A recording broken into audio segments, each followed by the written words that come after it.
Right. You're a good boy. Good boy. Good morning. Good morning. Welcome to Friday. Are you happy it's Friday?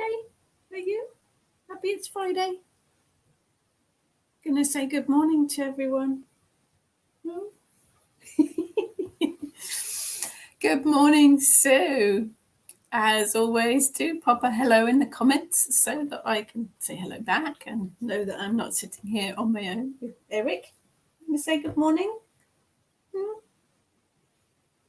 Not sure, are you? Not sure. Good morning, Kerry. Good morning, Susie. Good morning, Jay. Welcome to another Friday. Seriously, don't know where the time's going. Are you going to say good morning to people? Just wink. That's it. It's a bit, tiring being a dog because he got up, 2 hours ago. Could do with a nap now, couldn't you? Good morning, Debbie. Good morning, Maria. Good morning, Crystal. Good morning, good morning, good morning, Debbie. Good morning, Catherine. Good morning, Dawn from the northeast. Chilly up here. Yep, it's chilly. It's grey and chilly down here in the south too. Good morning, Jane. Good morning, Isilda. Good morning, Suzanne. Thank goodness it's Friday at the end of another week. Good morning, Sylvie. Sue, yes, I am still having voice problems. It's allergies.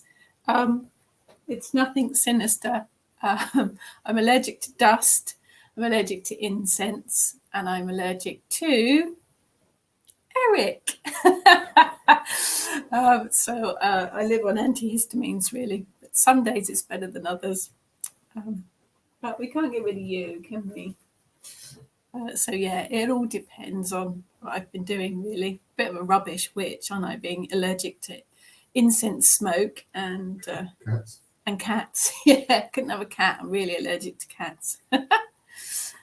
Good morning, Lizzie, from a wet and windy Wales. Yeah, it's a bit like that this morning. Good morning, Christine. Good morning, Karen. Wow, lots of lovely people here this morning. Welcome, welcome. Good morning, Victoria from South Wales. Good morning, Rachel from just down the road from me. Karen's allergies are poop at the moment. Yeah, I am allergic to lots of things, but there you go. One of those things. Oh, we're going to sleep now, are we? Okay. Right. Eric's gone for his nap. Lots of people saying good morning to Pete. For anybody that doesn't know, Pete is my husband who's sitting next to me because he works from home now. So we both work from home. So our dining room is now an office. No longer do we sit in the dining room having food. It's our office. Right. Quick slurp. Yes, it is Santa. I am a bit of a festive bunny. It is a massive mug, yes, but it's got Santa on it. So, which I think is the wrong way round. Anyway. Okay, this morning I thought I might talk about magical tools and altars because I've had a couple of queries about altars and magical tools this week. So I thought, there you go, there's the subject. Let's talk about that. As always, if you have any questions or insights or thoughts as we go through it, do pop them in the comments and I will do my very, very best to answer them. Jane says, yes, Jane, it's a left-handed mug, really, isn't it, I think? I don't mind. It's got Santa on, so we don't mind. Festive decorations and festive jumpers will make an appearance in the very near future. I've already started watching the cheesy made-for-TV Christmas films. Been watching those for several weeks now. And I've had a mince pie because, they're yummy. It's my favourite time of the year. I love this whole build-up to it, the whole energy of it all. So I will be... I have been restraining my festiveness.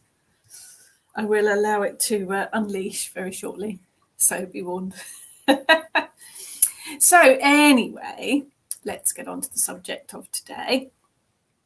As As my journey started with Wicca, the very first thing I did was get a list. And I got a list of all the things that I thought I needed, all of the magical tools and bits and bobs that I absolutely had to have. And probably a lot of us did that as well. This was in the days before internet shopping. It was in the days before internet. So I had a very, very long list. A lot of things I had to make do because there were no witchcraft shops near me and there was nothing online, or no online. So I had to make do a lot of the time, and I still do. But I got all of these wonderful things, and I have some beautiful items. Do I use any of the magical tools? No. I use my cauldron for burning things because I like setting fire to stuff. I have used a lot of the tools in the past, particularly when I was learning Wicca and working through my degrees, because we needed them. But I think it is very, very personal whether you use magical tools or not. And I think what you use and how you use it is entirely up to you. It has to be personal choice. But I'll go through the bits and pieces, and I'll go through altar as well. I have several altars. Sue says, I did that, rushed out and got whatever I thought would help me on my path. No longer I get what I need when I need it. Yeah, I think we all do. I think you have to buy all this stuff to be a witch, and you absolutely do not. Not at all. Good morning, Martina. Good morning, Jessie. So let's start with the altar, and I do have several altars. I have one behind me, which is my Kalak altar. I've got one to the side and in front of me, which is my main working altar. I have a very small altar in the kitchen, and I have places in the garden as well. I've had more altars than that at different times. Again, I think it's my phone. Who didn't turn their phone off? And yes, my ringtone is Jimmy Somerville. Don't judge. I told my husband off a few weeks ago for having his phone turned off. Oh, I'm going to get some stick now, aren't I? Anyway, back to the altar. What is an altar? And just for reference, altar, A-L-T-A-R. That's how you spell the altar that we use as a focus for deity. Alter, A-L-T-E-R, means to change something. So if you're talking about your witchcraft or your spiritual altar, it's A-L-T-A-R. Just a bit of a... See, you're all laughing at me now, aren't you? I don't care.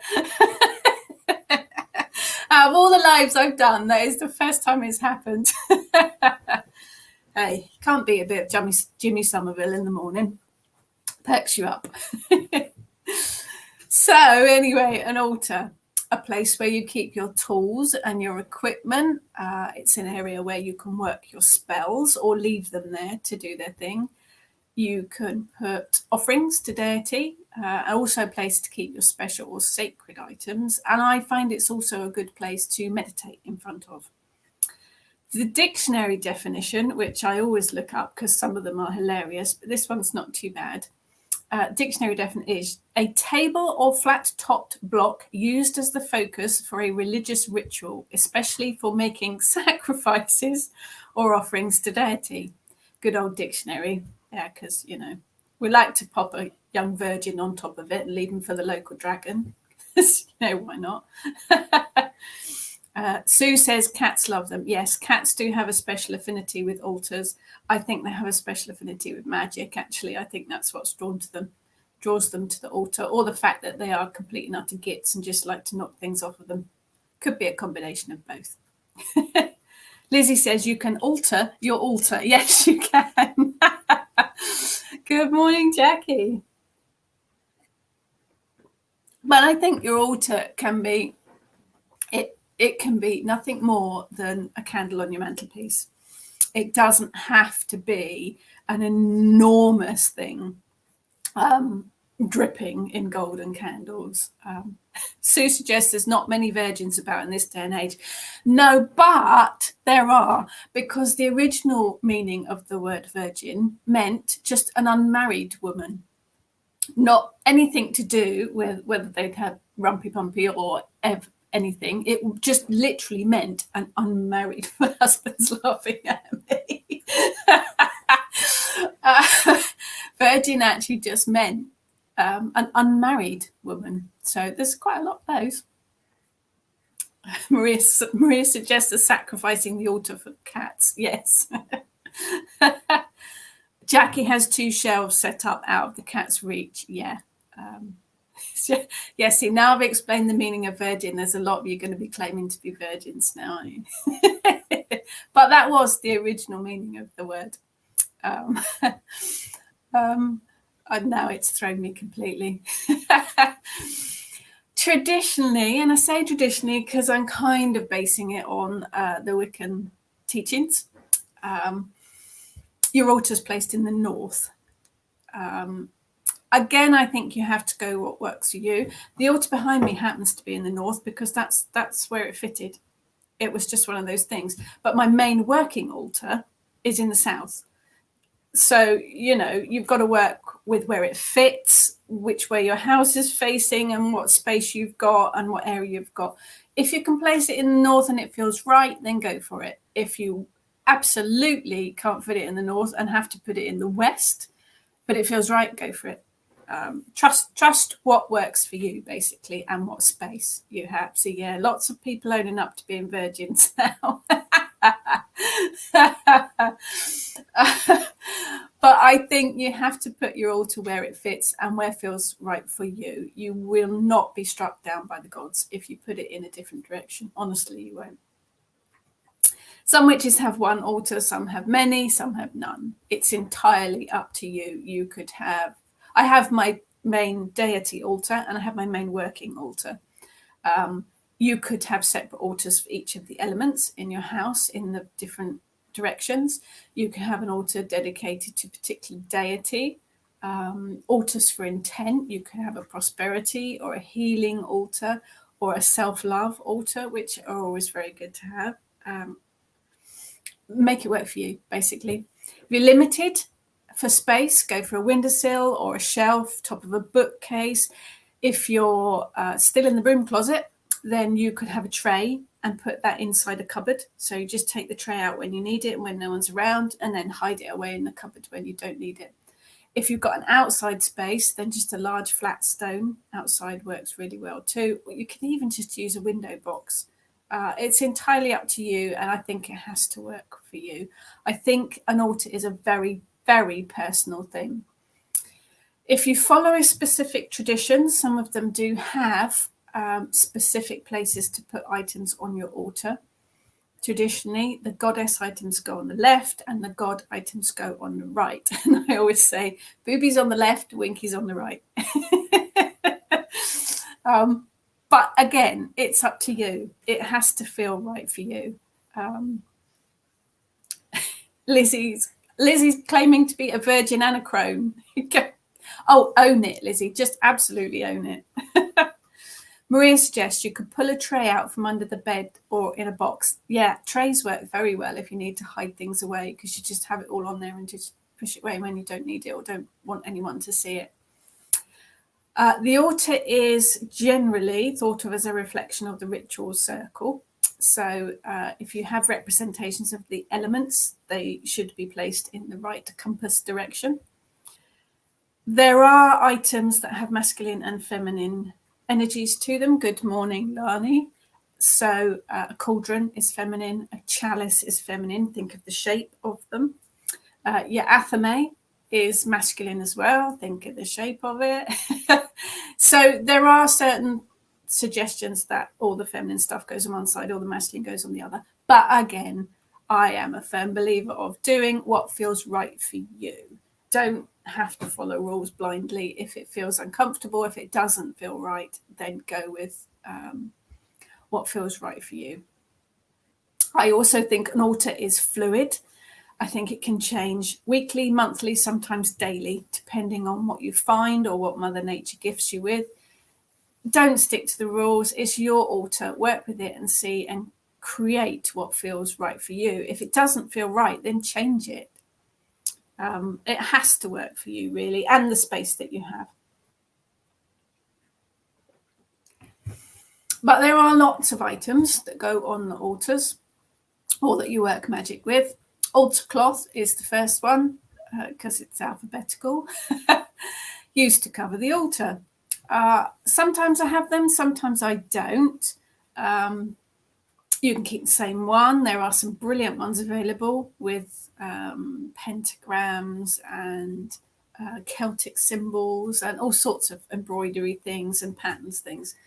You can, however, use whatever you've got. I have and often use scraps of material.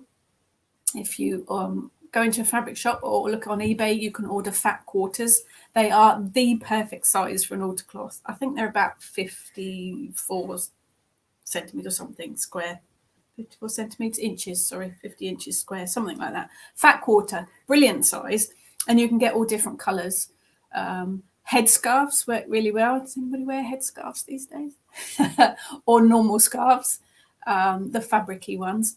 Brilliant to use as altar cloths, and you can buy those in charity or thrift stores as well, and you can get all different sorts of colours and patterns.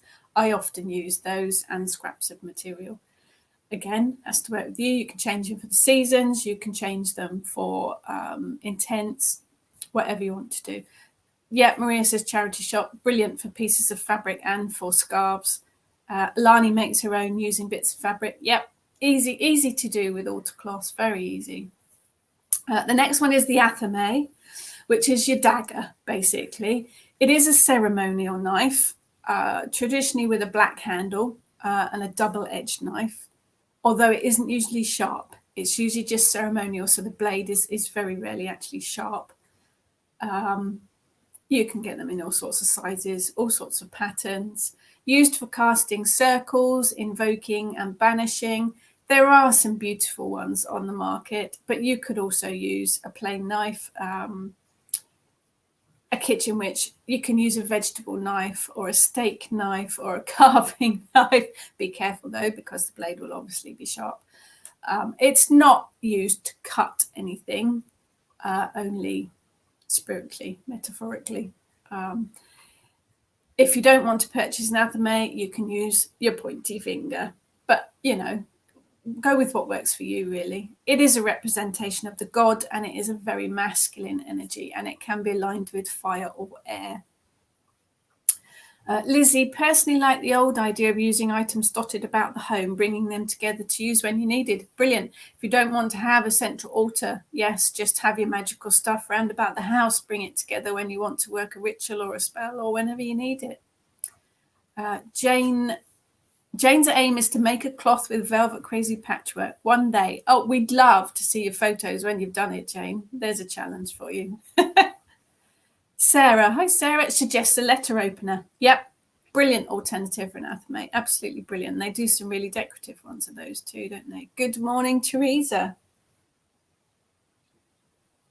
The next thing is a strange word. Sue's been known to use a stick if outside. Yep. Mother Nature provides us with lots of things to use. An asperger is the next one. You may be more familiar with this. It is very ceremonial. You may be more familiar with seeing the Roman Catholic priests swinging on a chain a brass holder that holds incense, and that's that's not what this is at all. This is the water one. Forget, it's early in the morning. Let's start again. Asperger is for water. Honestly, it's only hot lemon in here. Asperger is usually made from twigs tied together to form a small brush. It's used to sprinkle water around the circle in a ritual or before performing magic. See, this is where I have notes up on the screen and I don't pay attention to it. You can make an asperger with feathers as well, or perhaps herbs or lavender heads tied together, and you literally just dip it in the water and sprinkle it around. That's what an asperger is. We'll get there. We will get there. Pastry brush and a Pyrex jug. Brilliant. And Jane has suggested a pastry brush and a Pyrex jug. Absolutely. Isilda doesn't use an altar cloth at all. No, you don't have to. Absolutely don't have to. It's entirely up to you. So let's focus again. Bells. Now, I've never used a bell, I must admit. It's not, I have them. I do keep ringing them occasionally to see if the butler will turn up, but they never do. But bells are quite often used in ritual to welcome in the quarters or deities. They can also be used in trance and in meditation, and it can be rung to clear away negative energies. So it is quite a useful thing if you like the sound of it. It's not something I've ever been taken to, but you know, you could use a glass with a knife on it to make the bell sound as well. But I have seen and found lots of bells in charity thrift stores as well. So don't need to spend lots of money. Good morning, Sylvia. And on to the besom, which I'm sure you're all familiar with, which is the name for the witch's broomstick. Symbol of purification, used to sweep away negative energies, and also used at hand fastings to jump over for fertility. We did a hand fasting once for a couple that weren't really sure of all the pagan sort of stuff, but they wanted a hand fasting. And when I explained to the husband-to-be that the jumping over the broomstick was all about fertility, the look on his face was one of absolute horror. He hadn't actually made the connection. So that's what it's all about. A besom can also be placed in a ritual circle to create a doorway. If you're in a group and everyone has a broom, hold them end to end to create the circle. And if you've seen the film Practical Magic, you will note they do that to form the circle in the film. It's also used in ritual to sweep away negative energy, but the broom never touches the ground. It's not actually a physical sweeping. It is just a spiritual one. Jessie loves her bells, but the kids hate them. Bonus. Absolute bonus. Teresa bought an athbe, nice wooden handle and embellished, but never uses it. Yeah, I'm the same. I have a couple of them. She uses a black paring knife. That's my knife athame. It has all my energy and I can find it amongst others just by touch. Yeah, brilliant. Sue has a bell on all her doors, so you hear them when you open the door. Yes, bells are quite traditional to hang on door handles, aren't they, to clear the negative energy. Susie got a bell in her latest witch box. Brilliant. It'd be interesting to see how and whether you use it, Susie. Good morning, Denise. Jackie, is it correct in saying if you face it down, you're welcoming guests, and if you're upright, you're asking for no visitors, and have this at the entrance? Yes, if you've got a besom or a witch's broom, if you stand it bristles upright, it stops unwelcome visitors. If you've got it the other way up, then all and sundry will come to your door. But yes, I've got a small besom, actually one that I bought as a Halloween decoration, because you quite often find the proper besom looking witches' brooms in the Halloween decorations in the shops. So I bought a small one. It's only about that sort of size, and it is hung bristles up in my porch to stop unwanted visitors. Jane has to keep her broom bristle end up to stop the cat Sandra eating it. That is an absolutely brilliant name for a cat, Sandra. That's perfect. Fantastic. Yes, so very useful. Besoms, very useful. And on to the bowline. This you may, if you do remember, if you're as old as me, and you remember Asterix the Gaul, and you remember the Druid. What was the Druid called? Getafix the Druid. He always carried a bowline with him. He always had it tucked in his belt, and it is wooden handle with the curved blade on it. Primarily used for cutting herbs, which is why the Druids carry them. It is a working knife, so usually as the athame has a black handle, the bowline often has a white handle. Used for cutting herbs, and you can use it for carving symbols into candles, but basically crescent shaped, like a small sickle. But traditionally it is for cutting your herbs. But, you know, I use secateurs because it's much easier. Up to you if you want to use it, not obviously, but that's what the traditional use for it is. Karen made her own besom. Yeah, I bet it was hard work, Karen, but probably well worth it. Well worth it. Yeah, Jackie's husband gifted. I've had lots of gifts from my husband, bless him. Before the internet, he would phone Goddess and the Green Man, wasn't it, in Glastonbury, and say, my wife's a witch, it's her birthday. If I throw some money at you, will you send me some stuff? Quite a few bits and pieces from them. Actually, the besom came from them as well. Carrying it wrapped in brown paper down Glastonbury High Street was very, very entertaining. Sue has a bowline. Do you actually use it, Sue? Do you use it for cutting herbs, or is it decorative? Or I'm interested to know whether you use it or not. Good morning, Tess. I actually have seen, if you go to country fairs, not this year, but if you go to country fairs, quite often they will have a craftsman there making the besoms, and they're never very expensive. So keep an eye out for them if you want one.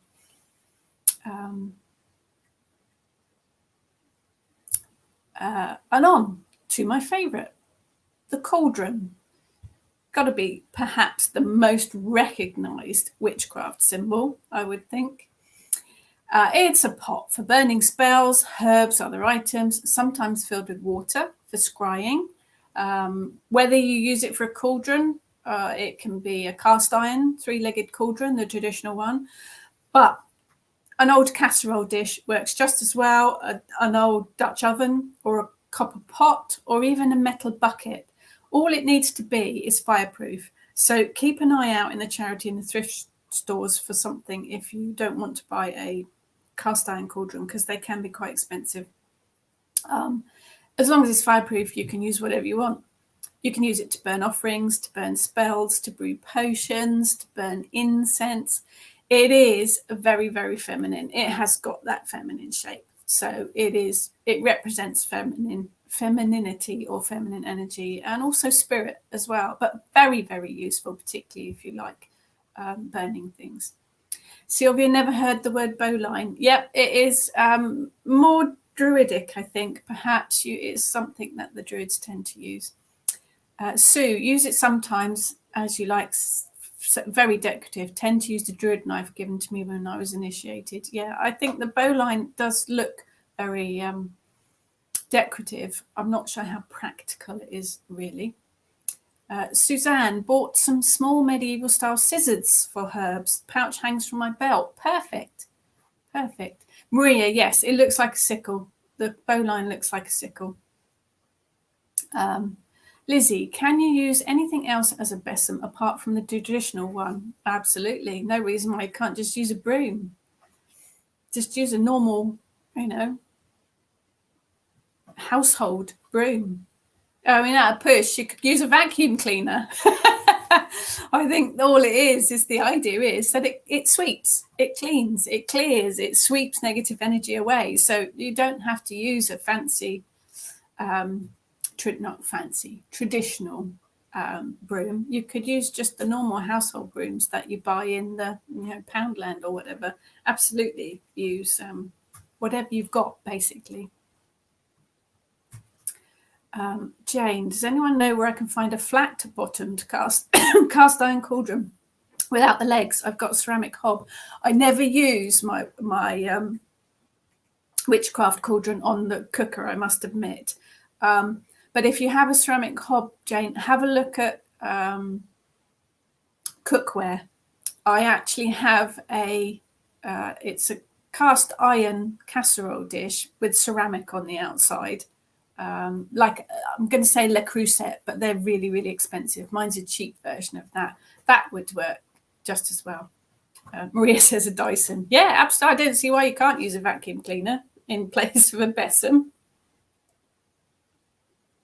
Bringing witchcraft into the modern century. But yes, Jane, if you want to use a cauldron on the hob, have a look at the cast iron ones that are encased in ceramic, like the Le Creuset ones, but not them because they're really expensive. So Cauldron is probably the one that I use mostly because it's good for burning things. Censer is the thing that I was thinking of earlier. Think Roman Catholic priest swinging the brass pot around on his chain. It's used to burn incense, basically. The censer aligns with the element of air. You could use an incense burner or your oil burner or just a stick of incense or a cone of incense. But the censer is often brass and hung by a chain. It's actually very good if you're doing group rituals outside and you want incense because the brass container is contained. So you have the incense in it and you carry it around. Jackie says, think hocus pocus. Yes, think when they're all holding the circle, they've got all sorts of brooms, modern brooms and hand vacuum cleaners and things. The Henry vac would be a little bit difficult, but Donna's asking me a question about deities. Donna, there's another recording from a couple of weeks ago about how to work with deities. Have a look on my YouTube channel. And there is a chat from a couple of weeks ago about how to work with different deities. Jane says the censer also used to choke the congregation. Yes, yes, because incense does put out quite a lot of smoke. So if you're swinging it around, it make everybody cough. Suzanne has a small iron cauldron for burning and a casserole for cooking magic. Yeah, absolutely, absolutely. Good morning, Jess. Right, and on to cords. Probably something that, I don't know, some people wear them, some don't know. Not something I work with a huge amount. They are used in initiations. I was initiated at Stonehenge in the centre, and I had to be led around the outside of the circle with a hood over my head, a noose around my neck, and my wrists bound with ropes as part of the initiation. And cords were obviously used in that. So they are used in initiations to show the binding of your old self and then the releasing of your new self, but also used quite a lot in knot magic, which is probably where I use it the most. Knot magic's brilliant. It's used for tying the moon phases or your intent into the knots in a piece of string or rope. Occasionally also used to mark the boundary of the circle. So you'd put a piece of rope around the circle to mark it out. Cords also work with witches' ladders, and there is a video on YouTube about them as well. There's also a blog on my Pathos Pagan blog about knot magic as well. Isilda, put essential oil in the vacuum cleaner. Yep, I do that. It works really well. Piece of cotton wool or a small piece of folded kitchen towel. Put a few drops of oil on it and then put it inside the cylinder of the vacuum cleaner. And as you vacuum, the essential oil comes out and gets rid of any negativity or whatever it is you need. Yes, brilliant idea, Isilda. I do that quite a lot. Sue's initiation was at Stonehenge too. Yeah, it is. It's interesting place, that's for sure. Lizzie's used her dressing gown tie for knot magic. Brilliant. Pure kitchen witchcraft, using whatever you have to hand. But yes, cords are very, very handy for working magic, but also for marking out circles if you need to. And of course, candles. Candles are used an awful lot in witchcraft. An altar usually, not always, usually has at least 2 candles. Or sometimes 1, to represent the goddess or to represent the god and the goddess. I have a god candle, I have a goddess candle, and I have a moon and a sun candle as on my main altar as well. And I also have 1 main working candle. I also am very, very blessed to have a candle that was lit from the Vestal Virgin temple and blessed by the Dalai Lama as well. So I have a Bridget candle there as well. Candles can be used to represent the element of fire on your altar or the deities or for any kind of spell working. I think we probably all use candles in some form or another. And then we have the chalice. Again, this shape. representative of the goddess, the shape being the womb, representative of the goddess. It can be, my first one I bought was silver. I've got a very pretty glass one. It could be wooden, it can be bone, or it can just be a pretty glass bought secondhand in a charity or a thrift shop. It can be whatever you want it to be. It's used to represent the element of water, and it's often passed around at rituals for the drink. But it is big feminine energy. Jackie says, would you use the thicker church candles or the smaller beeswax ones? Okay, for my altar candles, I have, let me just 2 seconds, talk amongst yourselves and I'll get them and I will show you. Right, here it is. That's my Kalak candle. That's my goddess candle from my altar. So it is quite a thick church candle. I have a god one the same, but that one's yellow. And I have a moon and a sun one, which are very similar size, but a bit taller. So for my main ones that I only ever use for that intent, so the moon candle has been blessed under the moonlight. The sun candle has been blessed under the sun. The Kalak candle has been dedicated to her, and the sun one is, and the god one is dedicated to Balanus. So they are only ever used for those specific purposes, and I light them each time I go to my altar. So I use the bigger church candles because they last a lot longer. I use the smaller beeswax ones or the smaller spellcraft candles purely for spells because they don't burn so long. Jane, no chalices passed around during COVID, trays of shot glasses. Actually, Jane, we started doing that a long time ago.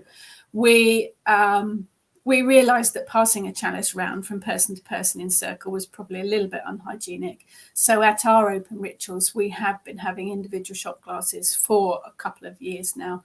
It works better and it's a lot less icky. And we just reuse them. We wash them afterwards and reuse them the next time. So yes, definitely a bit more hygienic. The other thing on my list that I always put on my list of magical tools is chocolate. Just because, really, you know, I thought I'd just drop it in and see if you're actually concentrating. Chocolate is brilliant after a ritual. It's very good for grounding. Professor Lupin in the Harry Potter books, he got it nailed. Chocolate is an excellent way to ground your body and bring it back to the here and now. Maria, yes, especially people who suffer cold sore. Yeah, I think that was what actually prompted it once, Maria. Someone in our group had a cold sore and refused the chalice, and we thought, actually, this is a bit silly. Let's go for individual cups. Jane suggests there's a gap in the market for packs of 12 mini chalices. Yes, definitely. But yes, chocolate's really good. And don't forget, chocolate's really good to use in magic as well. Cocoa nibs, cocoa powder, and chocolate itself has lots of magical properties. So really, really good. But an excellent thing to keep around to help you to ground, especially if you need to ground quickly. And then crystals. We probably all work in some form or other with crystals. Not technically perhaps a magical tool, but they are used a lot in witchcraft to meditate with, to heal with, for offerings, in divination, in spell work, and they cover everything. Crystals is a huge term for everything from beach pebbles up to the expensive minerals. They align with the element of earth, although each crystal will also have its own individual element that it aligns to. Tall, pointy crystals can also be used to represent the god. Round ones for the goddess. There's all sorts of different shapes of crystals in there, so you can use them for all sorts of things. Very, very useful for spell work. Very, very useful for all sorts of things. And I would also recommend keeping an eye out in thrift and charity shops because I've found quite a lot of crystals in there as well, so do keep your eyes out. Sue was saying about shot glasses. Yes, always a little worried about the chalice. Yeah, when you pass it around, and if you've got a group of sort of 30 people, that's a lot of ick. Maria, silly me, forgot to ground after doing oracle work and was dizzy, so ate chocolate and felt much better. Yeah, it works. It absolutely works. Sue's using a crystal at the moment to help concentrate on your coursework. Yes, they can bring around brilliant focus. Lani has crystals scattered all around her home. Lani is a bit of a crystal guru, aren't you? Yeah, I think once you've got one, you end up with lots of them, don't you? Very useful. And on from crystals is the crystal ball, used in divination, but it can be used to represent the goddess as well, because it's got quite a strong feminine energy. And it doesn't need to be huge. And I'm going to get up again, not prepared at all today. I have got some small ones. I have, this is my favourite one. It doesn't have to be a huge crystal ball. I have got a large crystal ball, but I very rarely use it. I tend to use the smaller ones. Even a marble works really well, actually. And I love marbles from my childhood, but a marble will work in place of a crystal ball as well. Very, very useful things to have. And I think the smaller ones sit nicely in your palm as well. Sylvie's wearing her tiger's eye at the moment. Lovely. Lovely, lovely. And then on to deity symbols. Jackie has a smoky quartz crystal ball. Lovely. Yeah, I like the coloured ones. I have got a couple of the clear crystal ones, but I do like the coloured ones. Sue has a tiny crystal grid in her work desk that features a tiny pewter granny weather wax. Fantastic. Absolutely brilliant. So deity symbols as well. Most altars have something on there. If you work with the god and the goddess, you don't have to work with the god and goddess. Often candles, but also statues and symbols. There are some very beautiful statues and ornaments of the deities, but it doesn't have to be anything that expensive. You can pick a couple of pebbles from the beach, paint the symbols on them to represent the god and the goddess. You could even use a twig for the god and a pretty pebble for the goddess. There are lots and lots of options, cheap options, that work just as well for representing the god and the goddess. Teresa suggesting car boot sales, brilliant for crystals. Yeah, absolutely brilliant. Just keep your eye out. Jane is currently wearing her Ganesha pendant to help with my new diet. I have quite a big Ganesha statue on one of my other altars. I have an altar for Ganesha who helps with releasing, moving obstacles and getting things moving. And I bought him in TK Maxx. He was a garden ornament. So, really cheap and cheerful. Andrea uses pictures of deities, no statues. Brilliant. Absolutely perfect. I have some lovely artwork of my deities. Absolutely brilliant. And you support the artists when you do it as well. So, another thing is a drum. Used in ritual to raise energy, but can also be used for meditations, for trance work. I am very, very blessed to have birthed my own stag skin drum in an amazing ceremony, shamanic ceremony, and it was an experience and a half, absolutely. But it's not cheap. I do have a very nice Bowen drum that I bought from eBay for about 30 quid, which is equally as serviceable. In fact, I tend to use that one on cold days because the stag skin drum needs to warm up a bit, but perfectly good to use. And failing that, you can use a biscuit tin. All you need to do is make a noise, and a biscuit tin or a Tupperware pot with a lid on it. Absolutely fine. It's the noise. You're going to make the noise. Jackie has a drum but yet to paint it. Does it matter if it's plain? My stag skin drum is painted. My daughter painted some images on it for me. Part of the birthing of the drum was to find your drum spirit animal. So my daughter painted the frog on it for me because that's my drum spirit animal. But my Bowen is completely plain. So no, it doesn't matter if it's plain or painted. It's entirely up to you. Jane used her Bowen when we were clapping for the carers. Yes, I took mine out too. Tess has a collection of crystals from the Artemis gatherings given out after the opening ceremony. Lovely. I hope to be there next year, Tess. Fingers crossed we'll be there. Sue's goddess on her altar is a crochet one made by a friend. Brilliant. Yes, Denise says lots of people hold drum making workshops. It is an amazing experience. You have to save up your pennies for it, but it is an amazing experience to make your drum from scratch. But yes, you can use whatever you want, even if it's just a tin.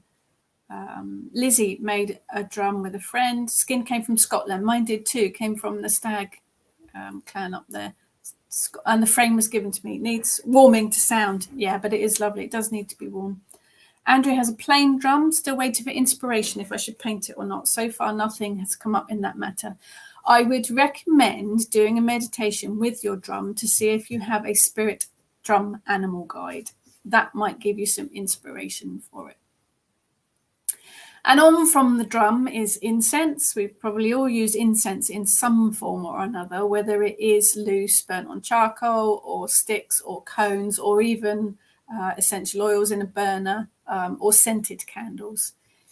It can clear negative energy. It can create sacred space. It can help with meditation. It can add to the energy for ritual or spell work.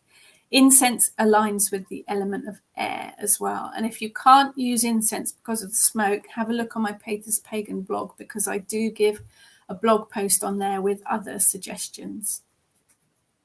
An offering dish or a libation bowl is another thing often found on the altar. Just a little dish or a plate, really, that you put offerings to, whether it's to deity or to the fairy or to the other world. A flat shell works quite well. Charity shops have all sorts of little tiny dishes and plates that you can use. You can put water or wine or herbs, crystals, chocolate, tobacco, rum, whatever you want to. But an offering dish or a libation bowl is just literally a little dish or a little pot to put your offerings in. Karen has a wolf spirit drum and one with St. Nectan's Glen painted on it. Beautiful. Lizzie's drum has the energy of the deer it came from, but never felt the need to paint a skin. No, you have to trust your own intuition on this one. It does not have to be painted at all. Another thing I find useful is a mortar and pestle, used to grind herbs and powders, useful to make your own incense and to make magic powders. I have two. I have one in the kitchen that I only use for culinary use, and then I have one in my witchy stuff that I use purely for magical herbs, because you don't want to be grinding up toxic herbs with your pestle and mortar that you're going to use the next day to grind up your Indian spices for your curry, because there might be a bit of cross-contamination there, and we really don't want to be killing off everybody. So if you have a pestle and mortar, then do have a separate one purely for magical use. If you don't want to spend out on one, and again, look out in charity shops, because they're quite often in there, you can use a solid bowl and the end of a rolling pin. It works just as well, just as well. Sue can't use her bow in at Stonehenge, the skin stretches. I do struggle with mine. I think the drum, if it's got a loose skin on it, it needs to warm up before you can use it. If it stretches, then it sounds like you're beating a rice pudding. It's really not very attractive.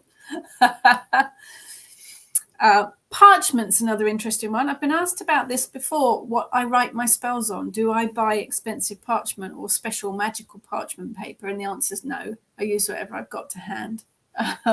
You can buy some nice parchment paper in craft shops. You can buy some cheaper stuff in the pound or dollar stores. You can make your own if you really, really want to. It is fairly straightforward, but it's a bit of a long process. But, you know, I use whatever paper I've got to hand, even if it's just photocopier paper from a printer. You can add oomph to the paper. You can add to the intent. You can put a couple of drops of essential oil on the paper after you've written the spell if you want to. Brown paper's quite good. Just tear off a bit of brown paper. No, I don't use anything special. But again, it's up to you. It really is up to you. Sue was gifted a pestle and mortar. Had to get a lorry in to move it. It's massive. Yes, pestle and mortar do generally tend to be made of stone, and they are quite heavy. Now, Jackie and Lizzie both suggesting use your hairdryer on your drum to help warm it up, to tighten the skin. Oh yes, and don't forget to oil it from time to time. Yeah, hairdryer's a good one. I hadn't thought of that. Thank you. I usually hold it by the radiator. Good ideas. Good ideas. Quite often altars will have a pentagram on, sometimes on a flat stone, sometimes carved from wood. You can buy some beautiful altar pentagrams, but you can easily make one from twigs tied together with string, or paint one on a large flat pebble. Easy to do, easy to do. Jane cuts out every third page from her cut and paste book of shadows to stop it puffing out, and uses it for spells. It's handmade paper, so can't waste it. Brilliant idea. Brilliant idea. Catherine uses birch bark to write on. It burns well too. Yes, tree bark, particularly birch bark, works very well. I've got some eucalyptus bark as well that was gifted to me. That works very well for spell writing. And of course, if you get big bay leaves or big tree leaves, you can write your spells on those as well, and they burn really well. Salt's another thing that's quite often found. A little pot of salt on your altar. It represents the element of earth. If it's mixed with water, it can be used to cleanse and purify, and it can be sprinkled around the circle for protection as well. The next one is a sword used to cast a circle. I have used a sword in circle. It does make you feel like a warrior. It has got a definite power to it, although if it is a proper, as in real sword, they are incredibly heavy. Goodness knows how warriors actually manage to lift them and swing them about. I have no idea.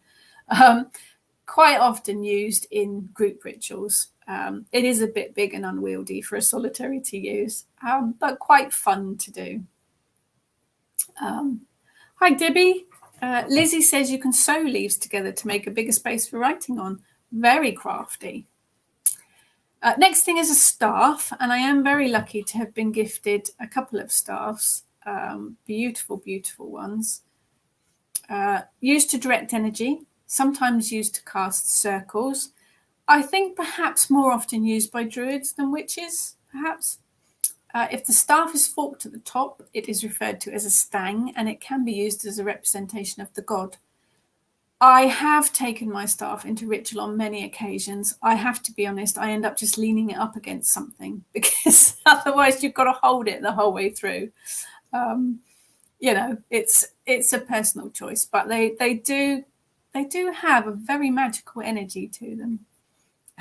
Jane says spinach and Weetabix were invented by sword-wielding warriors. Definitely, you do need your iron and your Weetabix energy to lift your sword.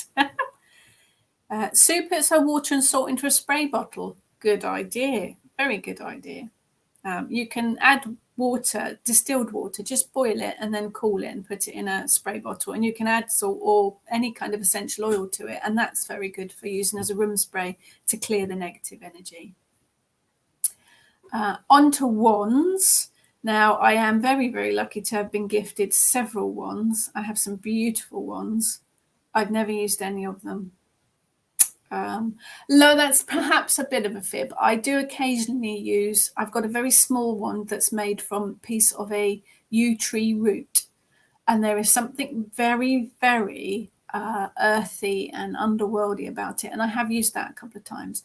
But I think I've got about 4 wands now. And I must admit, I've never used any of them. But usually made from wood, used for casting circles, invoking, banishing, directing energy.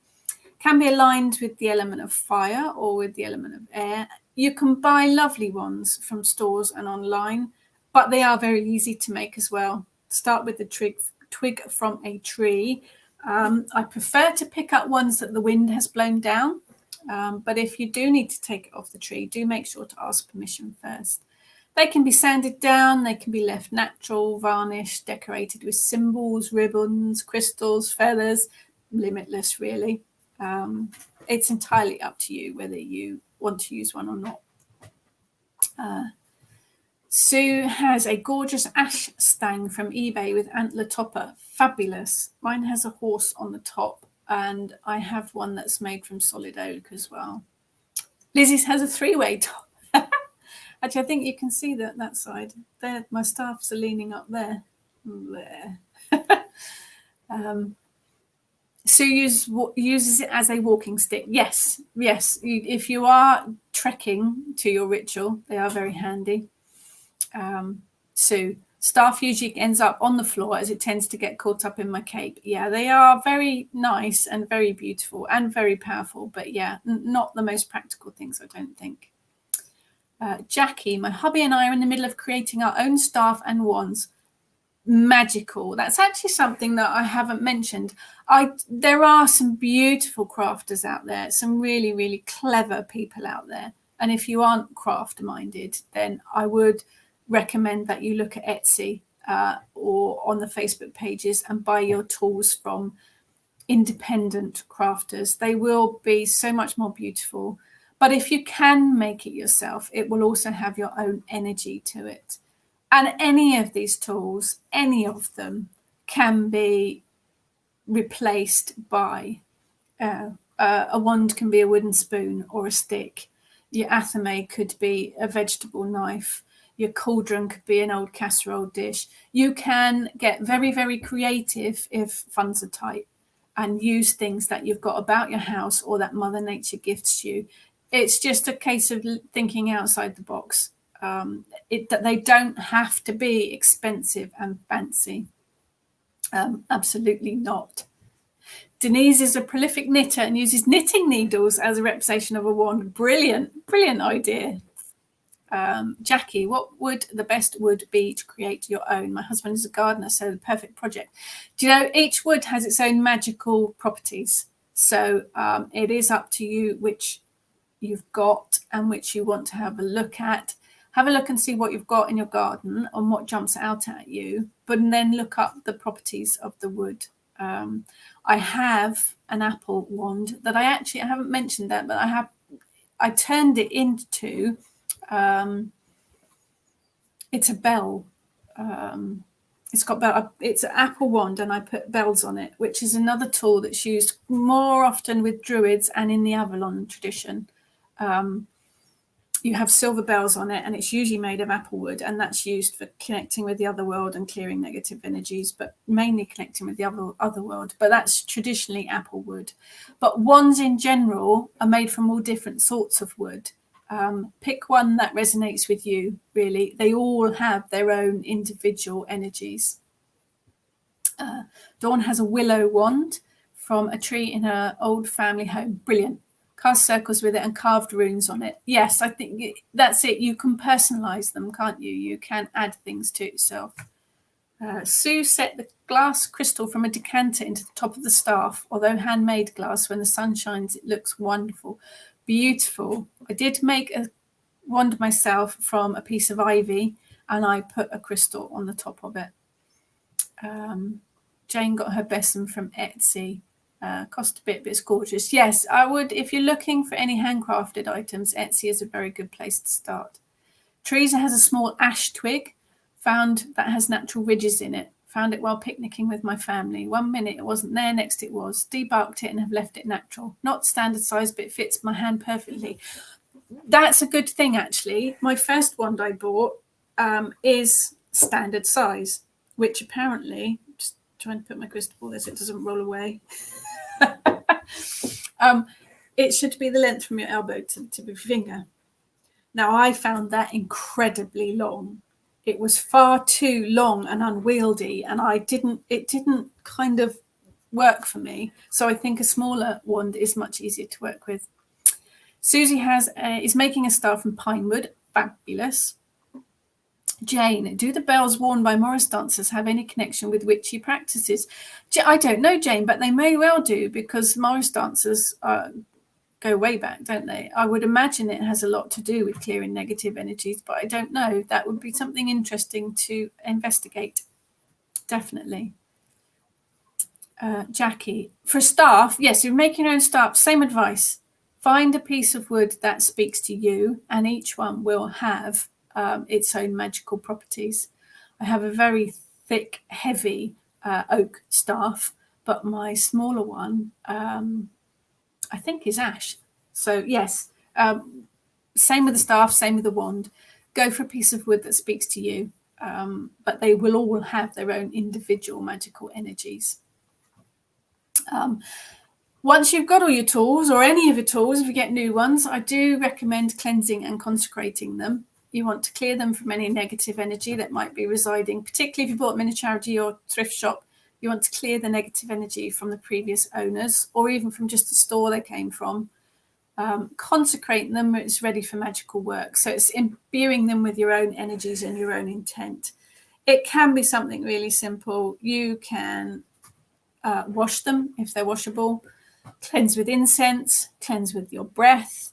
If they are durable, leave them outside on a windy day or a rainy day. Pass them over the flame of a candle. Be careful not to set fire to them. Put them out in the sun. Put them out in the moon. Wash them. Bury them if the item isn't going to be destroyed by it. Or just visualization. See the white light. See the cleansing white light to cleanse your item. You can even make a little ritual out of it to cleanse and consecrate.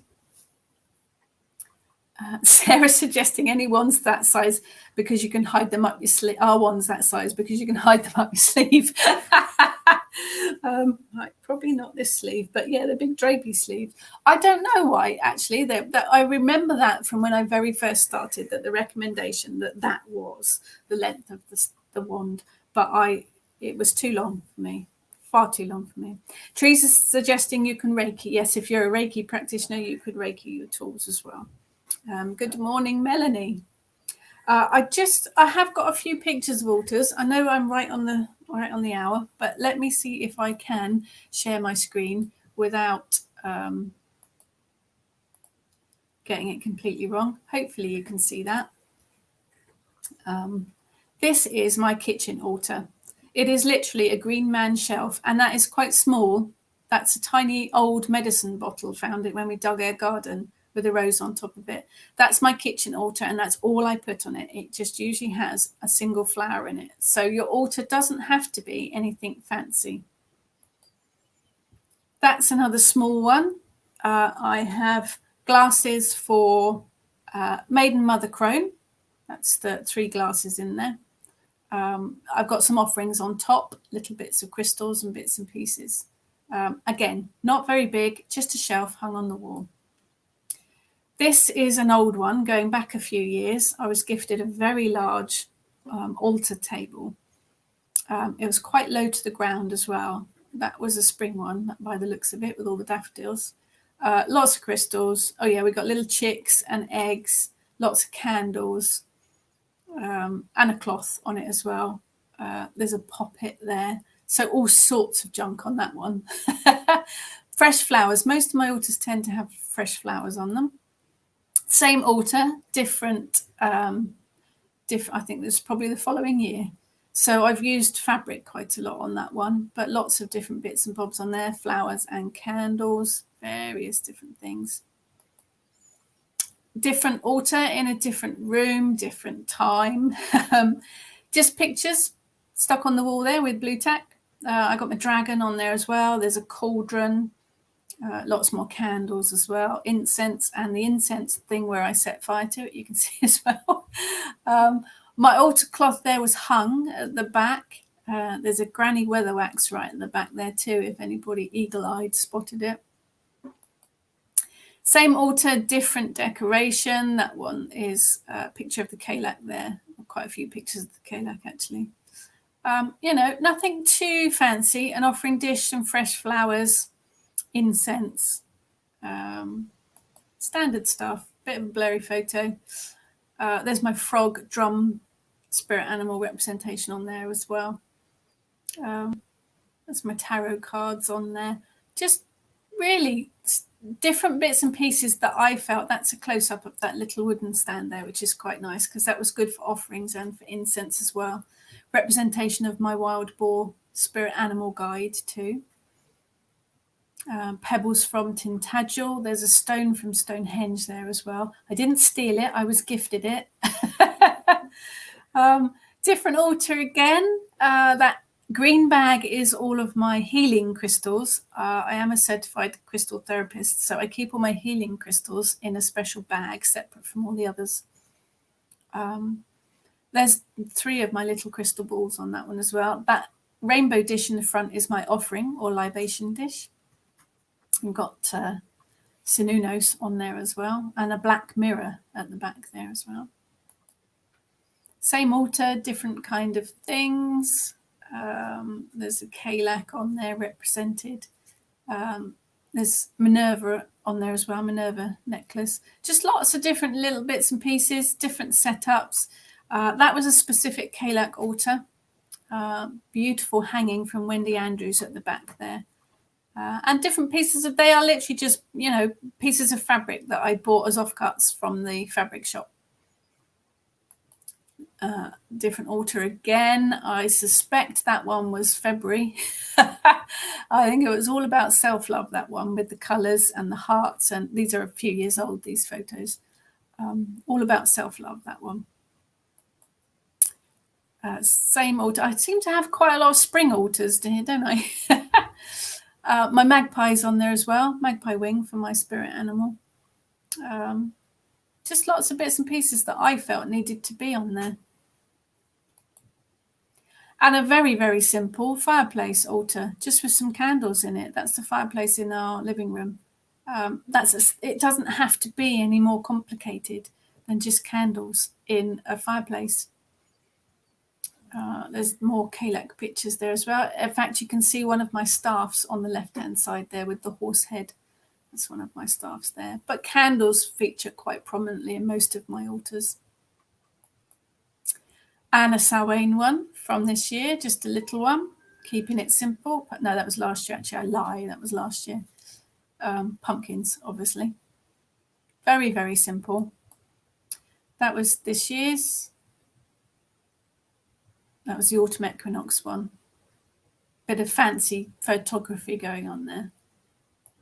And that was this year's Samhain one. A few plants from the garden, peacock feathers, but candles. I felt very drawn to put lots of candles on it this year. Lots of different variations. You have to put on it whatever you want. It has to go with you and what you want. Melanie has a mini crystal one I can stick in your pocket. Brilliant, brilliant, brilliant. Sylvia, I thought a black mirror always have to be covered as only the owner is allowed to look in it. Well, there are lots and lots of folklore things about black mirrors, or mirrors in particular. Lots and lots of folklore, and people have always been a bit suspicious of mirrors. The black mirror was there because I was using it, so that it's my altar. So that was just a photo that I took when I was using it. I do have a black mirror, but it's kept in the cupboard normally. It was just there because that's what I was using the altar for, to do some scrying. It's up to you.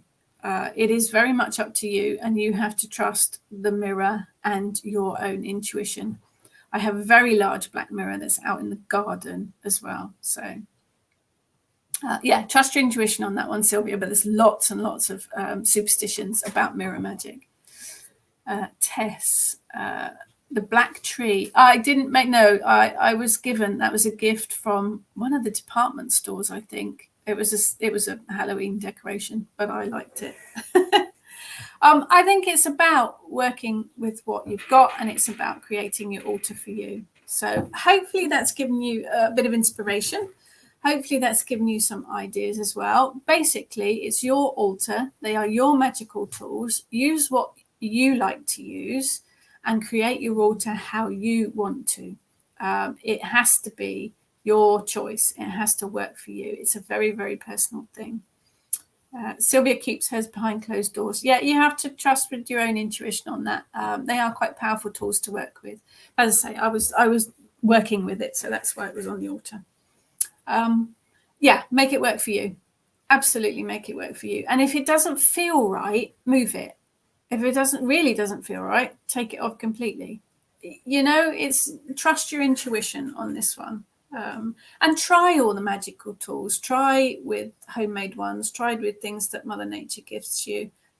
Trust your intuition and be drawn to work with what works for you. But you don't have to work with any magical tools at all.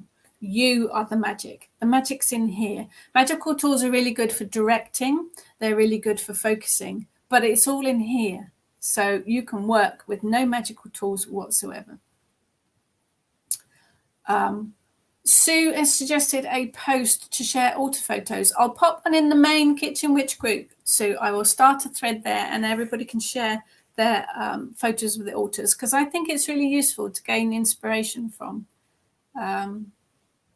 Sylvia has normal mirrors facing each other in the bedroom. There's a lot of feng shui as well about mirrors, isn't there? So you have to trust with mirrors. They are tricky things to work with, so you have to trust your own intuition on that one. But that's it. So thank you, guys. Hopefully I've been a bit of inspiration to you. Trust your intuition, as always, really. Thank you, as always, for your continued support. And thank you so much for turning up every week. Any questions? Any questions? There's the door. Any questions, as always, just ping me. I'll be happy to help. Have a fab weekend. Bye.